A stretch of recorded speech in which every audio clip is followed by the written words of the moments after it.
just start recording here. So the first thing I'm going to start with is PRIVIT. And so we'll talk about PRIVIT and athlete monitoring. And I did send out an agenda. So if you want to follow along with that, you can pull up that agenda as well. For PRIVIT, if you aren't familiar at all, you're going to visit, you can see at the top here, ualberta.privitprofile.ca.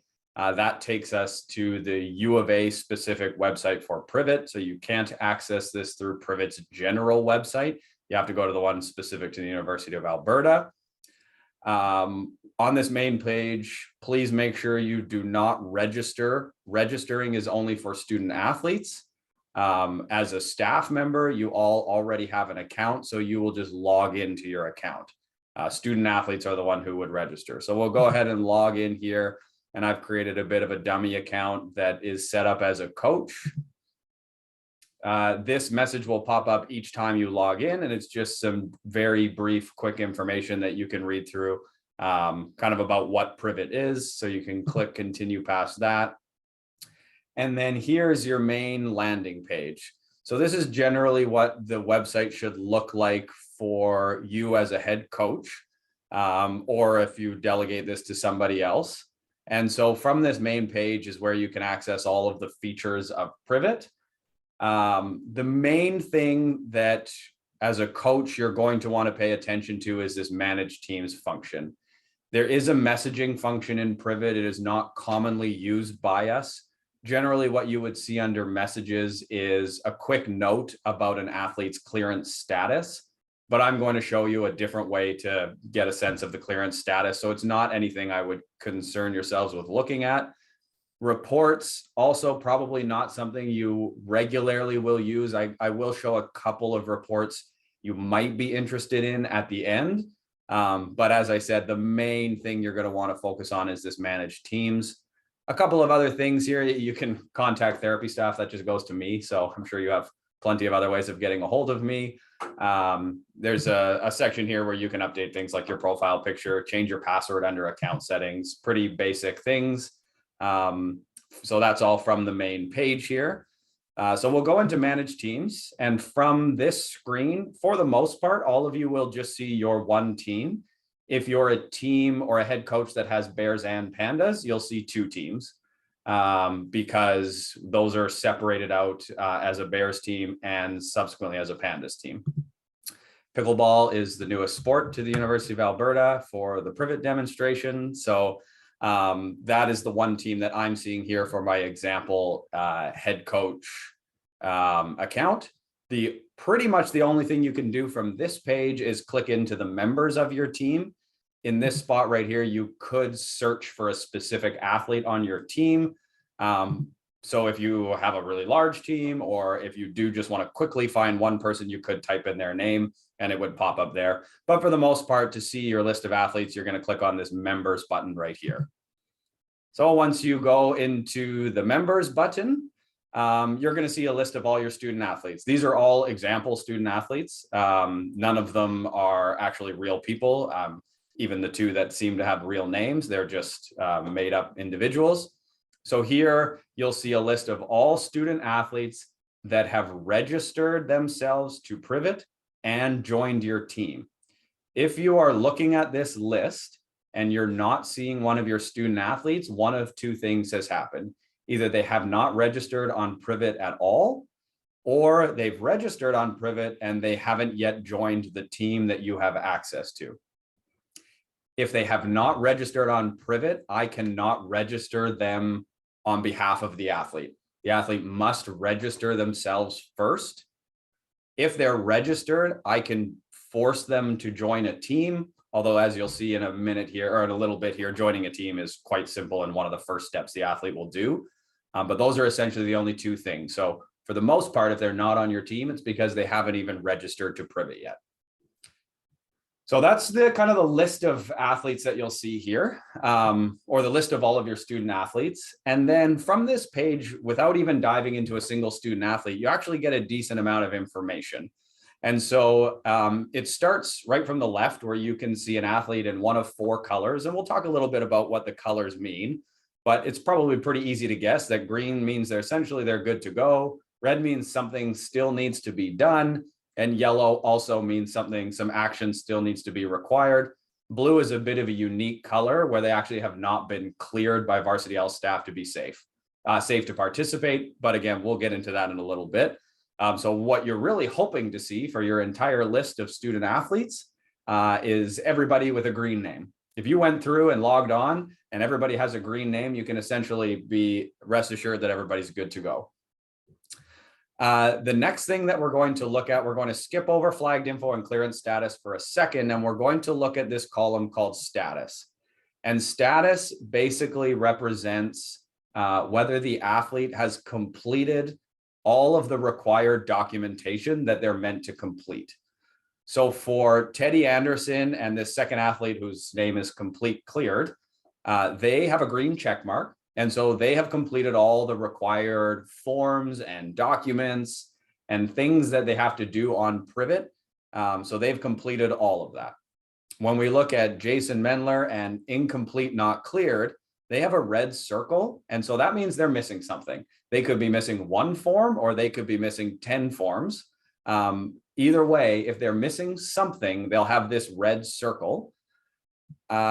And from this red circle, you can actually find out what the student athlete is missing. So if we look at this incomplete, not cleared individual, and I go to the red circle, you can click on that red circle and you should see a pop-up that comes up and it lists everything that they have not done. And so if you are speaking with your student athletes and you're aware that they haven't done everything they're supposed to do, you can get a quick snapshot of here's what's missing. And so, you can say to that athlete, listen, I know you haven't done these 6 things, make sure you get them done. The same thing would go with Jason Mendler. Jason is also missing. Jason's missing even more than the other individual was. So again, you can see the list that Jason is missing. The blue exclamation point and the blue coloring, that's a bit of a unique one. That indicates that a student athlete has completed everything that they're supposed to do, but a varsity health staff member has gone into the system and not cleared them for something that they have reported on their submission on PRIVIT. And so they've been deemed not safe to participate with your team in your sport. You can actually get a better sense of what that is and why when you click over here on not cleared, and I'll go into the clearance status in a minute, but that blue is a little bit unique. Yellow is, again, a little bit unique in that yellow means the student athlete has completed all of the documentation they're required to complete, and they are waiting for a member of varsity health to review their profile and indicate whether or not they are cleared to participate. So when the athlete completes required documentation and they've completed everything, that part of the system is automated. It automatically tells you they've done everything they have to do. The clearance portion, though, is not automatic. Clearance to participate requires that a varsity health staff member goes on to PRIVIT, reviews all of their submission, reviews all of their documentation, and then manually says whether or not they're cleared to participate. And so just like in the old paper days, that's why we ask that student athletes complete this documentation about a week before they're even supposed to participate. It gives us a chance to go in, review everything, and make sure that they're safe, or if they're not safe, indicate why. So those are the, I suppose, 4 different things that you might see under the status, or you can think about it as a completion status. Have they done everything they need to do? So then we'll go over to clearance status. Clearance status is whether or not they should be deemed safe. And this is one that we ask coaches to look at when you're making sure if an athlete should be participating in practice today or not on that first day. We also ask the student kins for those teams that have student kins assigned to them. We ask the student kins to be reviewing that at the start of the season as well, because that list or this status, is the final kind of indicator of whether or not they should be participating. So there's obviously a couple of different, or a few different statuses that you might see. The first one is fairly obvious and straightforward. They're cleared, and there's really not much else you need to worry about for somebody who's cleared. And over here, they've completed everything they're supposed to. For any status, except for something that says pending or needs update, and I'll talk about that in a second, you can click on the status and see if there's any additional notes. In this section, there's a note that says they've completed the return to play protocol. So really, if they're cleared, there's not much to do, but you can take a look at any additional notes that might be here. This athlete has no additional notes. So they've been cleared by Varsity Health staff. There's really nothing else to talk about, and they can go and practice. As we get into a student athlete who is not cleared, that's where you probably really want to pay attention to why. And so when a Varsity Health staff member goes on to the student athlete's profile and does not clear them, the expectation is that there's a reason for that. And we would want to find out what the reason is. So we can click on this person whose name is complete and not cleared. We can click on their status and we can find out why. So this person just had ACL surgery 4 weeks ago. So they're not cleared to participate in your practices. And that's why. For the most part, these are things we might already know, but this is a good double check to see what's going on with that individual. Again, we can look at this person who's also not cleared and we can find out why. This person on their subjective history reported that they had a concussion that's not resolved. We need them to see somebody from Varsity Health before we can determine if they're safe to participate. So they would also not be cleared. When you see the word pending, whether it's pending and the person has not completed everything or pending and the person has completed everything, that just means they're waiting for a Varsity Health staff member to review their profile and decide whether or not they should be cleared. So there's really no action to take on somebody who's pending. So that is kind of a breakdown of what it looks like when you're determining if an athlete is cleared or not cleared and how you could find out why they're not cleared. There's 3 more things. The next one in this section is something called flagged information. Flagged information is info that PRIVIT deems critical for a person to know in quick time. It is set up by PRIVIT, so it is unfortunately not something we can customize. They determine what they think is critical. And then if an athlete reports a positive finding to one of those critical pieces of information, it flags that info and puts it right here on the home page or on the team page. And you can see it quickly by clicking on the flag. So if we click on this individual here, we can open it up. We can find out that they have an allergy to Tylenol and peanuts. For the most part, it's things like allergies to medications, significant medical history.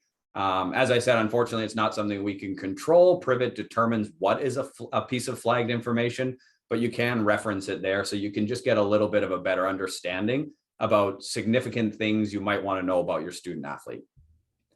The last 2 things on the manage your team page are something you really don't need to interact with as a coach. They're really just, this one is a checklist for me. I'm making sure that they have been registered on athlete monitoring. And some teams, you'll see some other checklists. I'm making sure they've done things like their concussion impact exam. Those are just checklists for myself. You have access to them, but they're really not anything you need to interact with. And the last piece is a feature of PRIVIT that Varsity Health does not use at all. We don't have the option to disable the feature. And so it's incident reporting. This would be like reporting an injury. And as most of you probably know, that's something we do on athlete monitoring, which is the second half of the seminar today. So we'll get into that. So you can really just disregard that incidents reporting piece.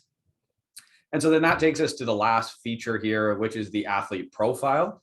The athlete profile pretty much gives you nothing new that you haven't seen already. It just allows you to see it in a different way. So from here, you can see their clearance status. You can click on the word cleared here. No, sorry, you can't even click on it from here. So you'd have to go back to the other manage teams page. It does allow you to see documents, the actual document for certain documents.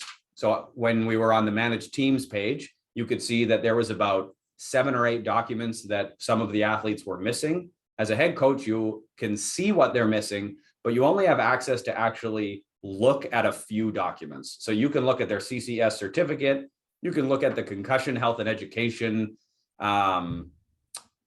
information that they have to review, and then you can look at the consent for disclosure form that they have to sign off on. So you would be able to look at these documents here. But for the most part, you're not really getting any new information. Their email is up here, although of course this is just my email as a demo account.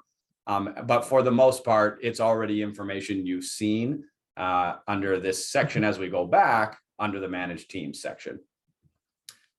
So that kind of brings us to the end of understanding how you determine if a student athlete has completed everything they're supposed to complete, and how you determine if a student athlete is cleared to participate. So I'm going to go back to the home page here. And there's just a couple of other things I wanted to talk about. So at the beginning, I mentioned that there is a section here for reports. So the next thing we'll go into is reports.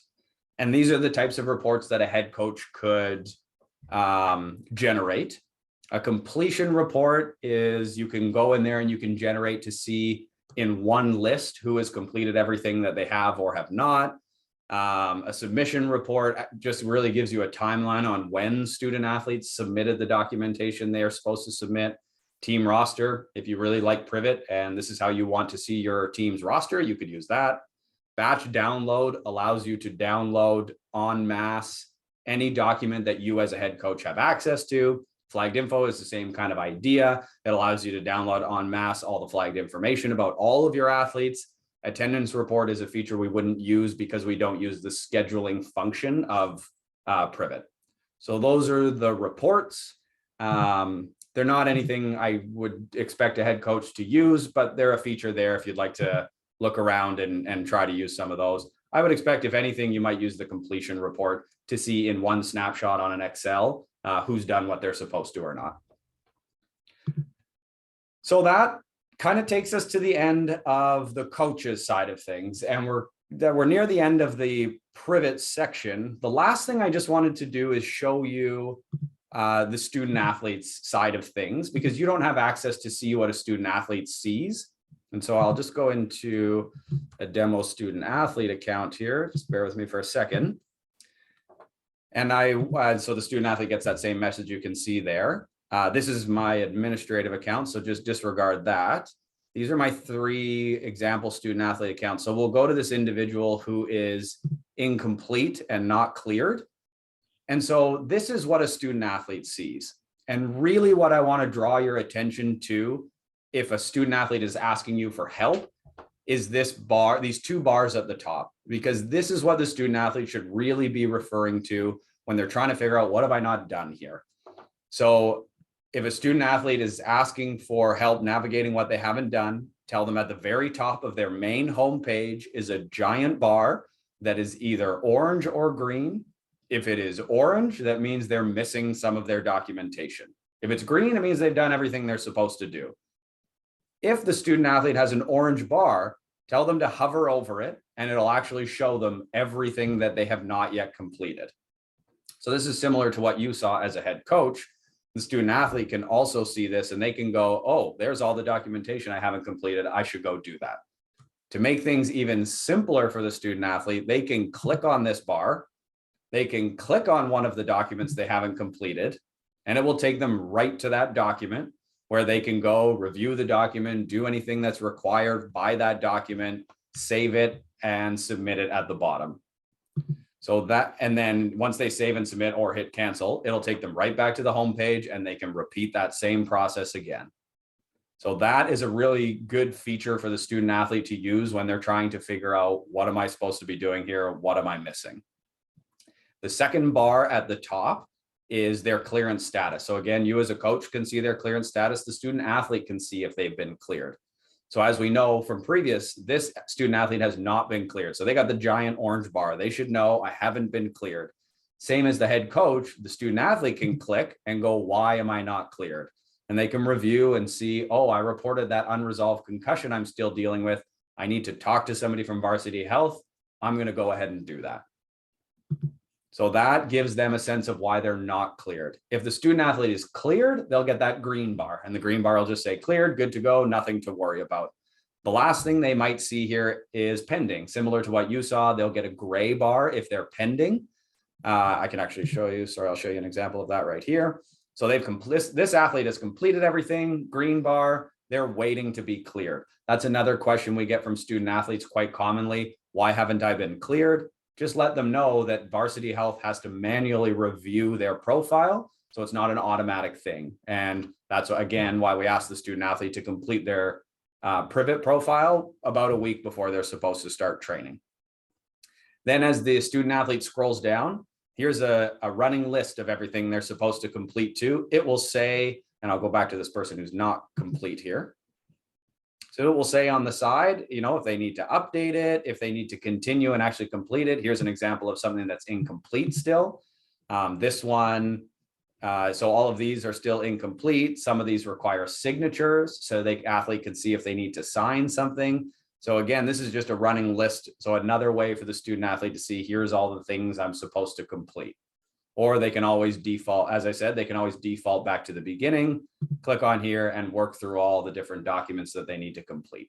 The last thing I'll show for PRIVIT is very simple. And it's just, how does a student athlete get help? Very simple. Click the button that says get help. This is mostly if the student athlete is having technical problems. So PRIVIT has a pretty good support desk.